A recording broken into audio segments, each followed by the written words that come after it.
అందరికీ నమస్తే అండి. బ్రహ్మర్షి పితామహ పత్రిజీ గారికి, వంశీ మాస్టర్ గారికి, ప్రవీణ మేడం గారికి ఆత్మ ప్రణామాలు. ఆశ్రమ సదస్యులు, బుక్ రచయిత అయిన టార్కం సడారియన్ గారికి ఆత్మ ప్రణామాలు. ఈ జ్ఞానాన్ని వినడానికి వచ్చిన మీ అందరికీ కూడా నా కృతజ్ఞతలు అండి. చాప్టర్ కంటిన్యూషన్ చేయబోతున్నాము. లాస్ట్ లైన్ చాప్టర్ ఒకసారి చదువు. గురుపుత్రులుగా ఉండడం చాప్టర్ నేమ్ వచ్చేసి 11th చాప్టర్ అండి. గురుపుత్రులుగా ఉండడము. లాస్ట్ ప్రశ్న లైన్ అండి. లాస్ట్ లైన్ అంటే చదువుతాను. మీ లోపలే రెండు విషయాలు పోట్లాడుకుంటున్నాయి.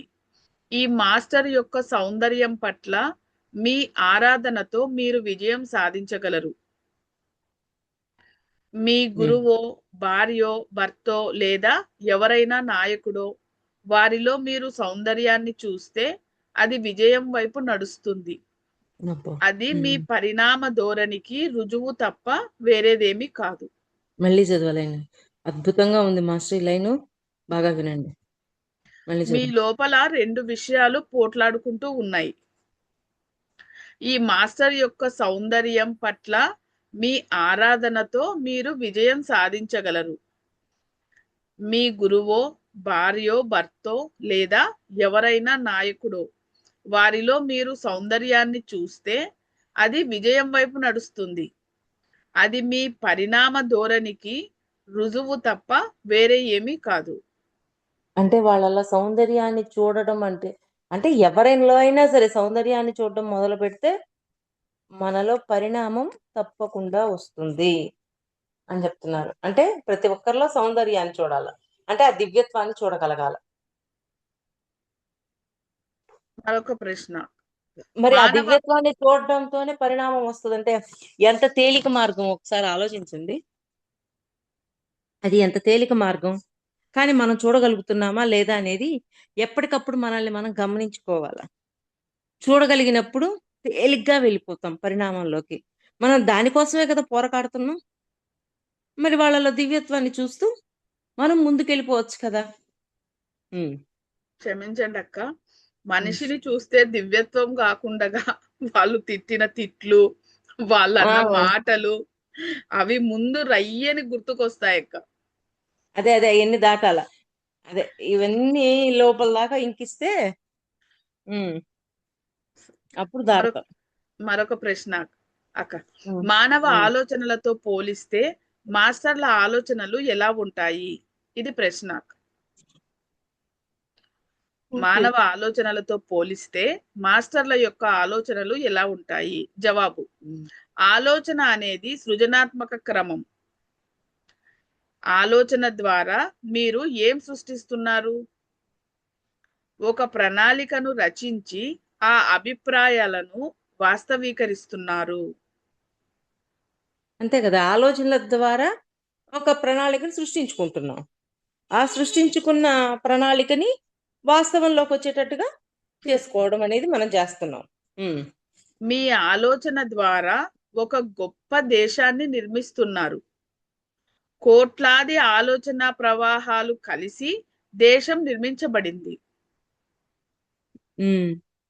వివిధ స్థాయిలలో చర్యలలో తప్ప మీ ఆలోచనకు ఆయన ఆలోచనకు ఏ తేడా లేదు. వివిధ స్థాయిలలో చర్యలలో తప్ప మీ ఆలోచనకు ఆయన ఆలోచనకు ఏ తేడా లేదు.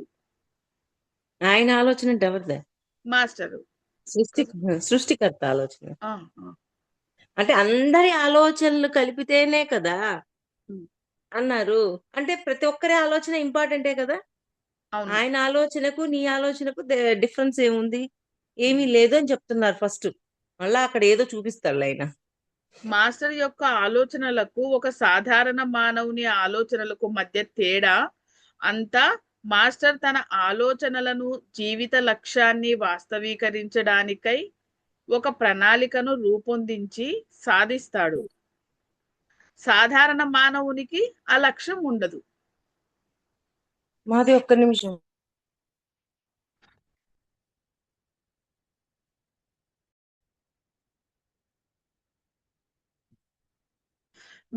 మీ ఆలోచన ద్వారా ఒక గొప్ప దేశాన్ని నిర్మిస్తున్నారు.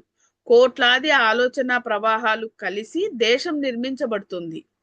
వివిధ స్థాయిలలో చర్యలలో తప్ప మీ ఆలోచనకు ఆయన ఆలోచనకు ఏ తేడా లేదు. మాస్టర్ యొక్క ఆలోచనకు ఒక సాధారణ మానవుని ఆలోచనకు మధ్య తేడా అంతా మాస్టర్ తన ఆలోచనను జీవిత లక్ష్యాన్ని వాస్తవీకరించడానికై ఒక ప్రణాళికను రూపొందించి సాధిస్తాడు. సాధారణ మానవుడు ఆ లక్ష్యం ఉండదు. ఆయనకు సాధారణ మానవునికి ఆ లక్ష్యం ఉండదు. లక్ష్యం ఉండదు, కానీ మాస్టర్స్ కి ఆ లక్ష్యాన్ని వాస్తవీకరించడానికి ప్రయత్నం ఉంటుంది. అంతే అక్క. ప్రశ్న: ఆలోచన అనేది మనోతలంలో ఉంటుంది అంటారు, కానీ ప్రణాళిక రూపొందడానికి అది వాస్తవీకరించబడటానికి మధ్య బంధం ఆలోచన అని మీరు అంటున్నారు. ఇది ప్రశ్న అక్క. ఆలోచన అనేది మనోతలంలో ఉంటుంది అంటారు, కానీ ప్రణాళిక రూపొందడానికి అది వాస్తవీకరించబడడానికి మధ్య బంధం ఆలోచన అని మీరు అంటున్నారు.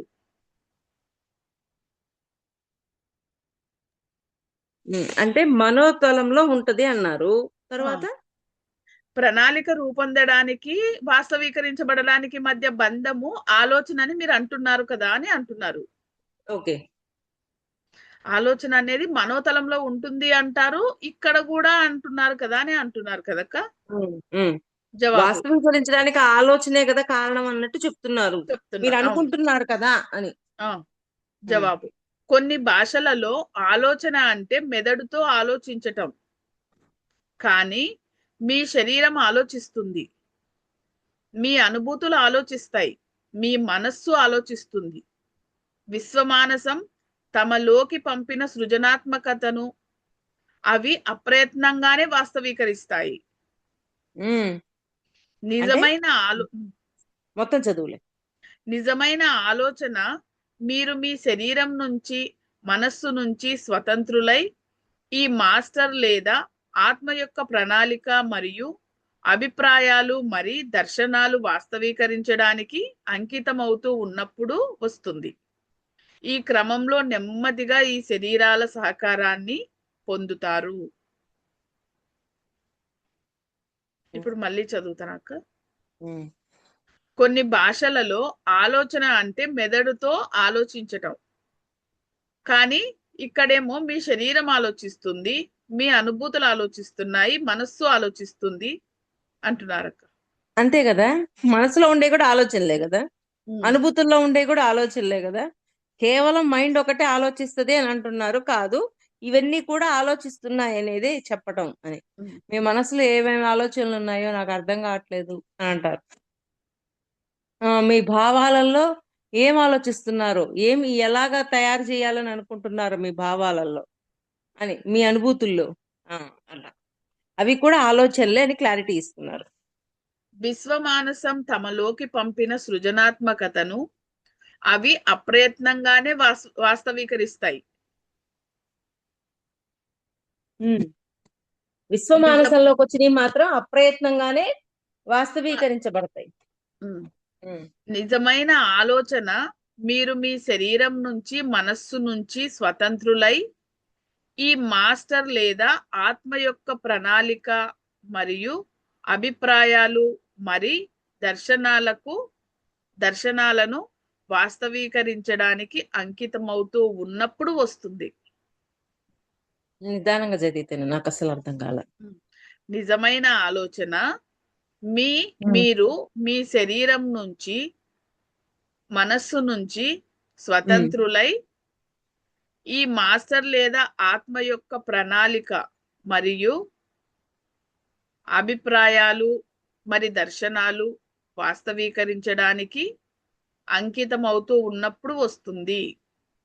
అంటే నిజమైన ఆలోచన అనేది ఇది కాదు, మనస్సు నుంచి, శరీరం నుంచి, మాస్టర్ నుంచి వచ్చేవి ఆలోచనలు నిజమైన ఆలోచనలు, శరీరం నుంచి వచ్చేవి నిజమైన ఆలోచనలు కాదు అంటున్నారు. అంటే ఒక్కొక్కసారి అర్ధరాత్రి ధ్యానము నిద్రతో గడిపేటప్పుడు ఒక్కొక్కసారి కొన్ని సంకల్పాలు పలుకుతూ ఉంటది లోపల అంతరాత్మ. నాకెప్పుడు అనిపిస్తుంది ఇదేంటి కొత్తగా ఈ సంకల్పాలని పలుకుతుంది అని. అవి అసలైన నిజమైన ఆలోచనలు అవి, ఇవి కాదు. అందుకే ఆత్మ అని కూడా చెప్పారు చూడు. అవునక్క. ఆత్మ యొక్క ప్రణాళిక మరియు ఆ, అభిప్రాయాలు మరి దర్శనాలకు వాస్తవీకరించడానికి అంకితమవుతూ దర్శనాలు అంటే అక్కడ ఉన్నప్పుడు దర్శనం చేసుకున్నాం, ఉమ్, మాస్టర్స్ జ్ఞానాన్ని ఇచ్చారు, ఉమ్. వాటిని ఇక్కడ ఇంప్లిమెంట్ చేయటం. అంతే కదా మరొక అంటాడు ఆయన. గొప్ప దర్శనాలు జరిగితే ఏం లాభం, వాటిని తెచ్చి ఇక్కడ ఆచరించాలా అని అంటారు కదా ఇంప్లిమెంట్ అవునక్క. తారకం గారు. ఇంప్లిమెంట్ చేయాలంటారు కదా, అదే. మరొక ప్రశ్న అక్క. అంటే ఫలితాలను ఇవ్వమని ఆలోచనలు ఉండవా అని అడుగుతున్నారు. ఉమ్, జవాబు: ఉండవు అంటున్నారు. అసంభవం అని అంటున్నారు. ఆలోచనను సృజనాత్మకతగా భావించండి. ఉమ్, ఉదాహరణకు, మీకు భౌతిక ఫలితాలు లేకపోయినా మీ శరీరంలో చక్రాలలో, గ్రంథులలో, మీ అనుభూతిక గ్రంథులలో, కేంద్రాలలో, మీ మనోగ్రంథులు మరియు కేంద్రాలలో, మీ పరిసరంలో సూక్ష్మ ఫలితాలు వస్తాయి. అమ్మో. మరి చదువుతానక. ఆలోచనను సృజనాత్మకతగా భావించండి. అంటే సృజనాత్మకతగా. ఆలోచనలను సృజనాత్మకంగా భావించండి. ఉమ్. ఉమ్. ఉదాహరణకు, మీకు భౌతిక ఫలితాలు లేకపోయినా అంటే మీ శరీరం భౌతికంగా ఏ ఫలితాలు లేకపోయినా వదిలేయండి, దాని గురించి పట్టించుకోవద్దు. ఆ, ఉమ్. మీ శరీరంలో చక్రాలలో, గ్రంథులలో, మీ అనుభూతిక గ్రంథులలో, కేంద్రాలలో, మీ మనోగ్రంథులు మరియు కేంద్రాలలో, మీ పరిసరంలో సూక్ష్మ ఫలితాలు వస్తాయి. ఆ, అంటే ఈ శరీరం ద్వారా ఇక్కడ భౌతికంగా రాకపోయినా కొరం వీటిలన్నిటిలోనూ వాటి యొక్క ఫలితాలు ఫలితాలు వస్తాయి. వచ్చి తీరుతాయి. అవి అనేక యుగాల పాటు మనుష్యులను చంపవద్దని, దొంగతనం చేయవద్దని చెప్పాయని మాస్టర్ మోరియా చెబుతూ, ఈ యుగంలో మీ ఆలోచనలతో చంపడం, దొంగతనం చేయడం వంటిది. ఉమ్. వాతావరణాన్ని కలుషితం చేయవద్దు అన్నారు. అంటే ఆలోచన ఒక హింసలో చర్య. ఉండొద్దు, ధర్మంలో ఉండమన్న కోణం. అవునక్క. అంటే ఆలోచనలతో వాతావరణాన్ని కలుషితం చేయవద్దు అంటున్నారు. అంటే నీ నీ ఆలోచన ఇప్పుడు బయట భౌతికంగా కర్మ చేయకపోయినా నీ ఆలోచనల ద్వారా దీన్నంతా పొల్యూట్ చెయ్యొద్దు. చెయ్యదు. ఎందుకంటే ఆలోచనలు కూడా పొల్యూట్ చేసే విధంగా చేయకుండా నువ్వు ఎవరిని హింసించొద్దు, ధర్మంలో ఉండాలి, ఈ కోణాలలో అనుకుంటూ ఉండు.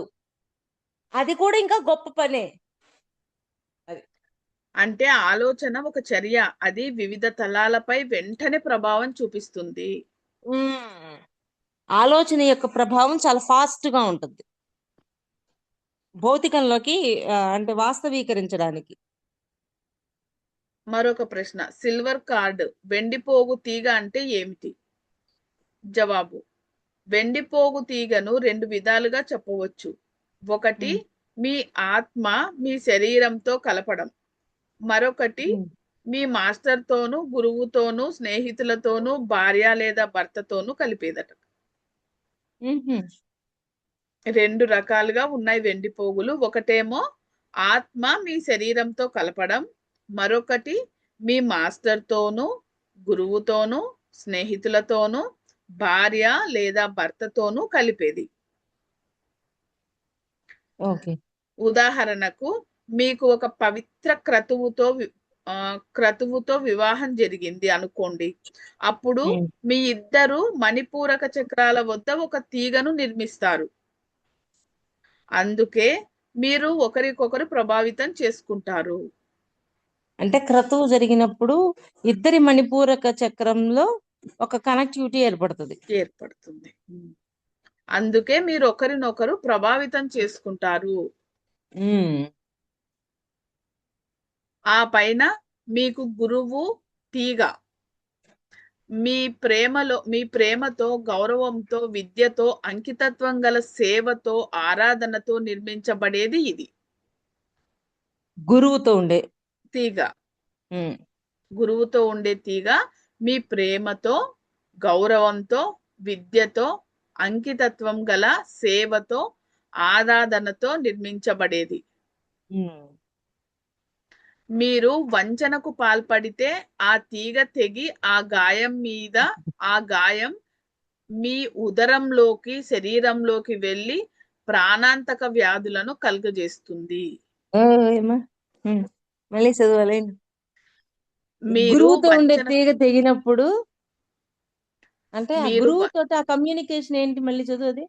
ఉమ్, ఆ పైన మీ గురువు తీగ అంటే గురువు దగ్గర మీరు ప్రేమతో, గౌరవంతో, విద్యతో, అంకితత్వం గల సేవతో, ఆరాధనతో నిర్మించబడేది గురువు తీగ.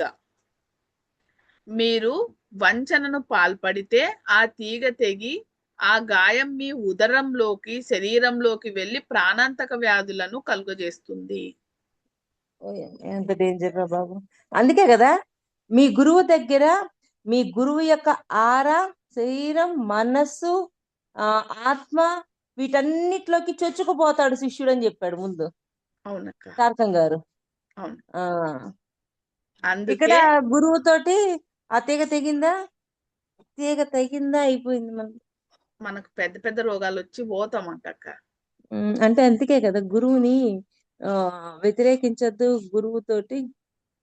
ఉమ్, అందుకే దేవదత్తుడు, యూదుడు తమను తాము చంపుకున్నారు. ఉమ్. యూదుడు నిన్న చెప్పుకున్నాం కదా. అవునక్క. ముస్లిం గురువులో ఆ యూదుడేమో ఆయన ఆరాలోకి, భౌతిక శరీరంలోకి, మనస్సులోకి, ఆత్మలోకి చొచ్చుకుపోలేదు. దేవదత్తుడేమో బుద్ధుడి యొక్క ఆరాలోకి, శరీరంలో, మనస్సు, ఆత్మలోకి చొచ్చుకుపోలేదు. ఉమ్. అక్కడేమో ఇక్కడ ఆనందుడు, ఆనందుడు ఇక్కడేమో ఇంకొక వ్యక్తి, ఆయన పేరేంది నాకు ఆయన పేరు గుర్తులేదు, ఆయన. గుర్తులేదు. వీళ్ళిద్దరు మాత్రం గురువు యొక్క ఆత్మ దాకా కనెక్ట్ అయ్యి ఉన్నారు. కనెక్ట్ అయ్యి అవును. ఉమ్, ఒకసారి వెండిపోగు తీగ నిర్మించబడిన తరువాత దానిని జాగ్రత్తగా చూసుకోండి. అది ఉమ్. మీ ఆత్మ నుంచి మీ గురువుకు చేరుతుంది. అది మీ అనాహత చక్రం కంటే గాఢమైనది. అంటే హృదయాన్ని ఆహా. మ్యూట్ అయ్యారు.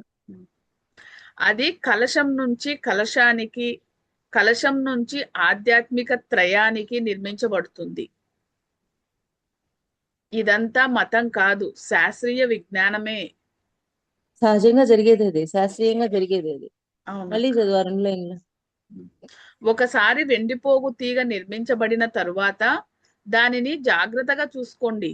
అది మీ ఆత్మ నుంచి మీ గురువుకు చేరుతుంది.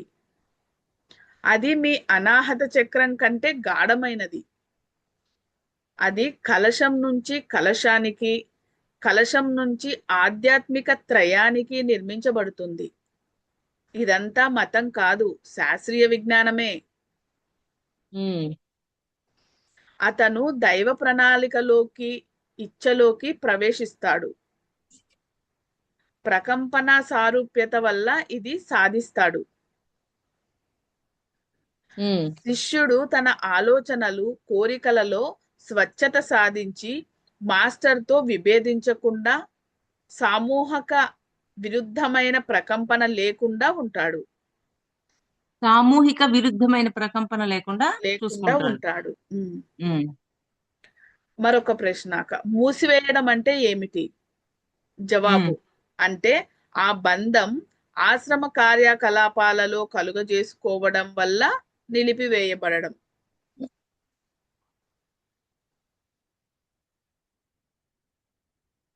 ఆశ్రమ కార్యకలాపాలలో జోక్యం చేసుకుంటారు ప్రతి దాంట్లో, అందుకే అప్పుడు నిలిపివేయబడతాడు. అవును. మళ్ళీ చదువు క్వశ్చన్ ఆన్సర్. మూసివేయడం అంటే ఏమిటి? ఇది ప్రశ్న.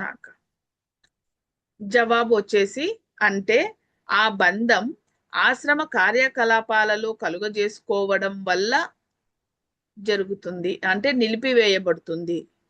అంటే ఆ కనెక్షన్ కట్ అవుతుంది అబ్బా, ఆగిపోతుంది. కట్ కూడా అవ్వదు, ఆడికి ఆగిపోద్ది.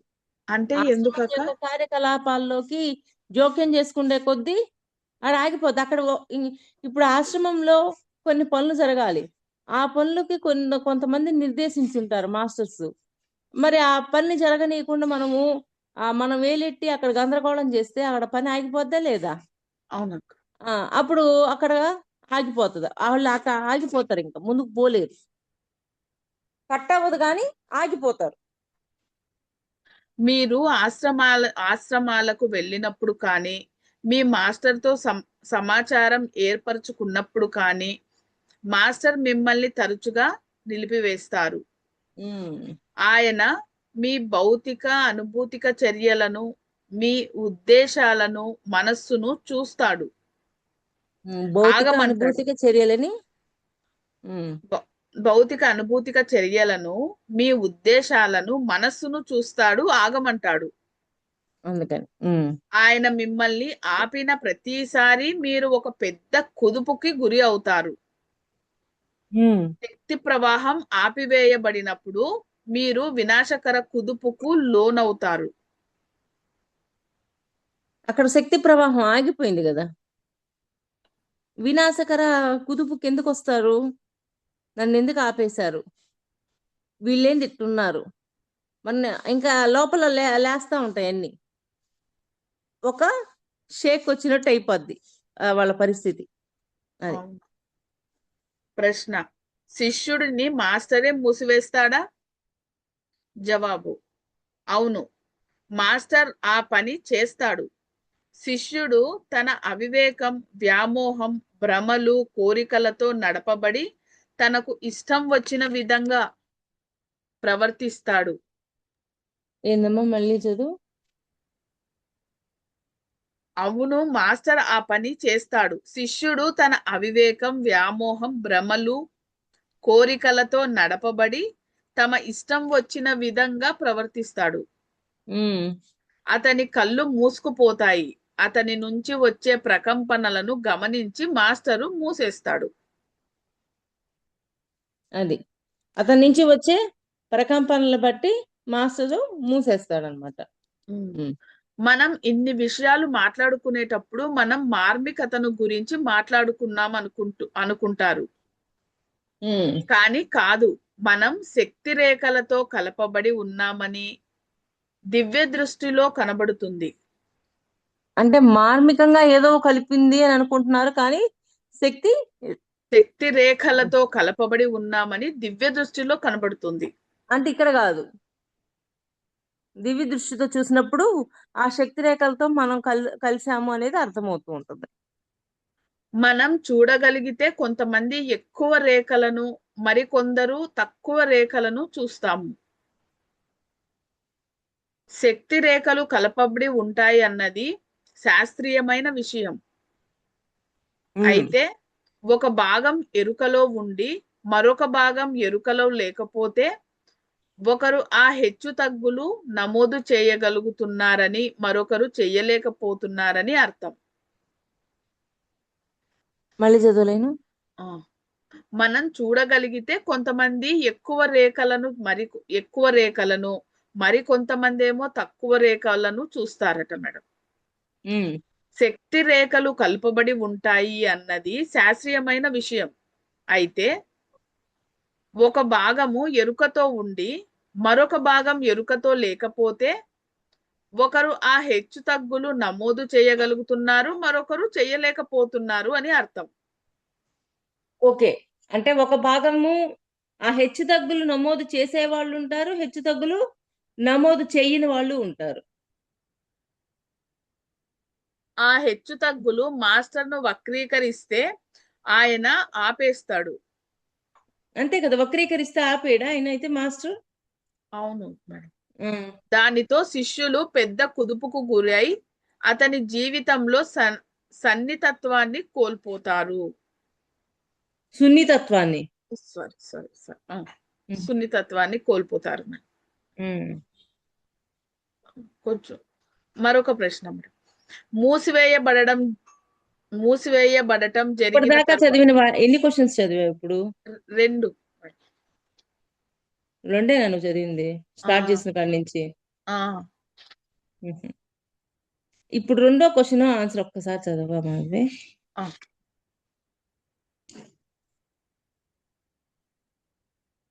ఒక్క నిమిషం అక్క. 2 కాదక్క. 1, 2, అదే 3, 3, 4. 4, 5 క్వశ్చన్ అక్క. 5. 3, 4 క్వశ్చన్స్ ఒక్కసారి చదవా? 3. అంటే ఫలితాలు ఇవ్వమని ఆలోచనలు ఉండవా? ఈ క్వశ్చన్ ఒకటి. సిల్వర్ కార్డు క్వశ్చన్ ఒకటి ఉందక్క. ఏది చదవమంటారు? తర్వాత ఆ 2 చదువు. ఆలోచన అనేది మనోతలంలో ఉంటుందంటారు, కానీ ప్రణాళిక రూపొందించడానికి, అది వాస్తవీకరించడానికి మధ్య బంధం ఆలోచన అని మీరు అంటున్నారు. ఇది ఒక క్వశ్చన్ అక్క. 3, 4 చదువు. 3, 4, 1, 2, 3. 3 అంటే ఫలితాలు ఇవ్వమని ఆలోచనలు ఉండవా? ఇది క్వశ్చన్ అక్క, మీరు అడిగే క్వశ్చన్. 3. తర్వాత సిల్వర్ కార్డుది 4. తర్వాత మూసివేయడం అంటే ఏమిటి? ఇది 5. శిష్యుణ్ణి మాస్టరే మూసేస్తాడా? ఇది 6.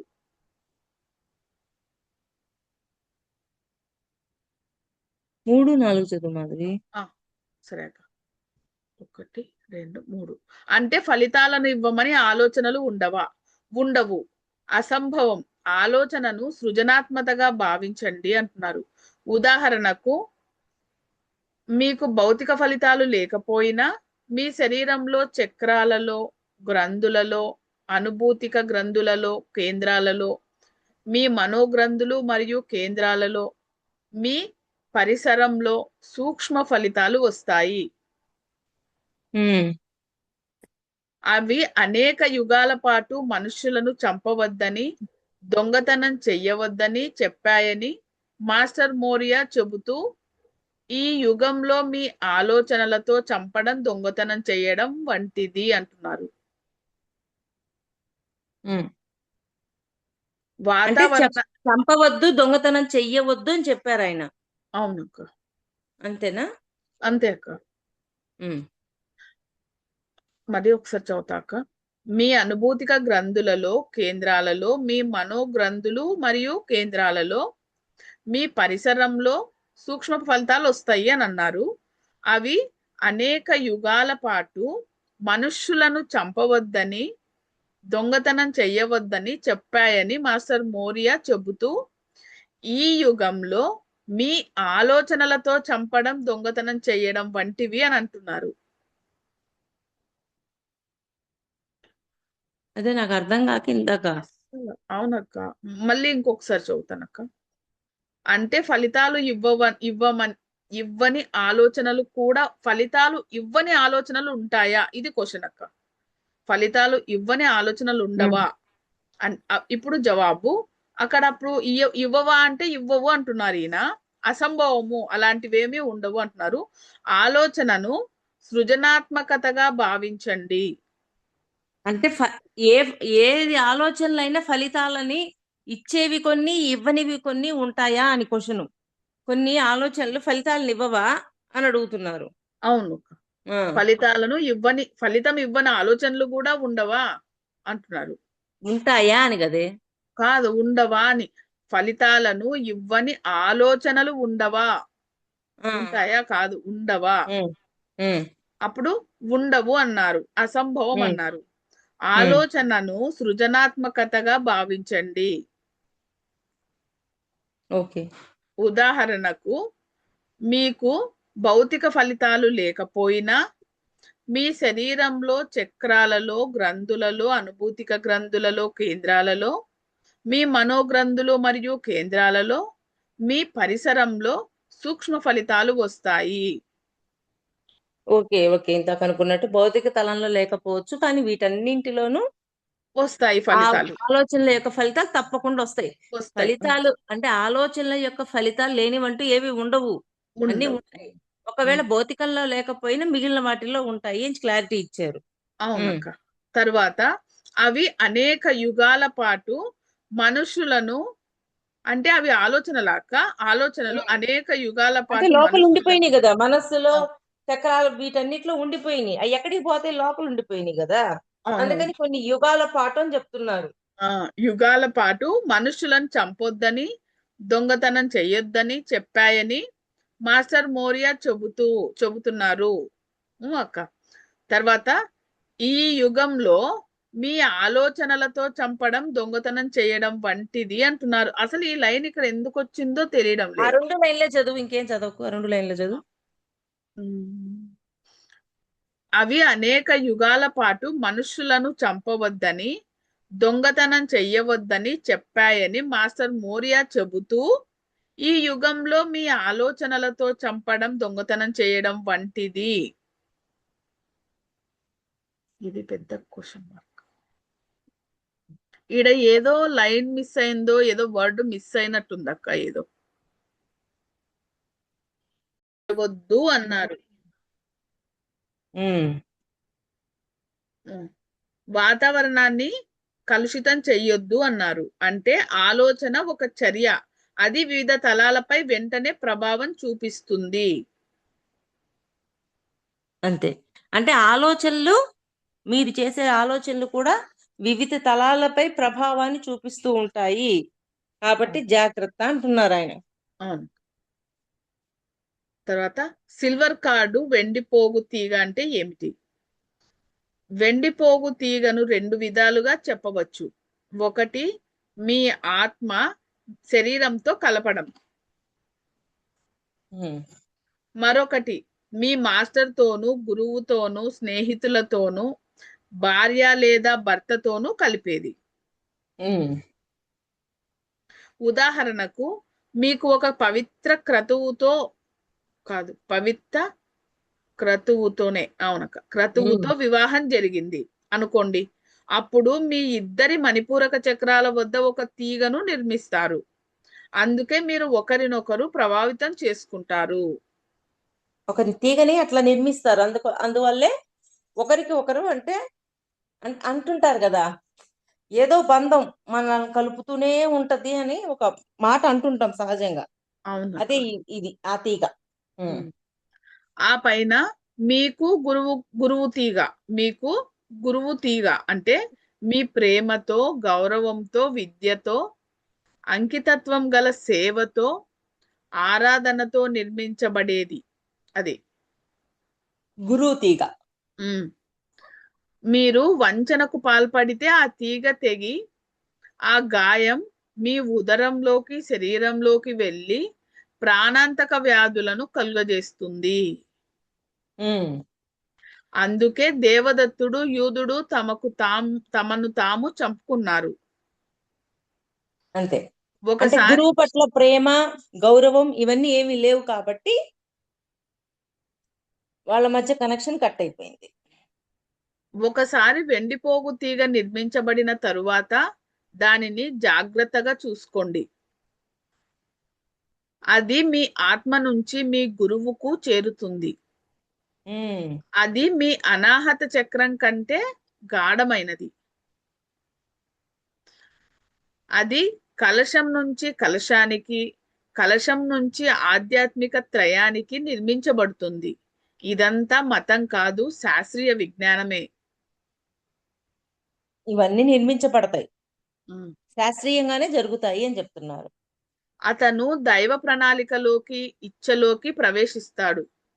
ప్రకంపన సారూప్యత వల్ల ఇది సాధిస్తాడు. శిష్యుడు తన ఆలోచనలను, కోరికలలో స్వచ్ఛత సాధించి మాస్టర్తో విభేదించకుండా, సమూహ విరుద్ధమైన ప్రకంపన లేకుండా ఉంటాడు. సమూహంకి వచ్చాడు మళ్ళీ ఆయన. మాస్టర్ తో వ్యతిరేకించరు, సమూహంతోనూ వ్యతిరేకించరు. అంతే. తర్వాత మూసివేయడం అంటే ఏమిటి అక్క? ఇది కూడా చదివమంటారా? రేపు చదువుదాం.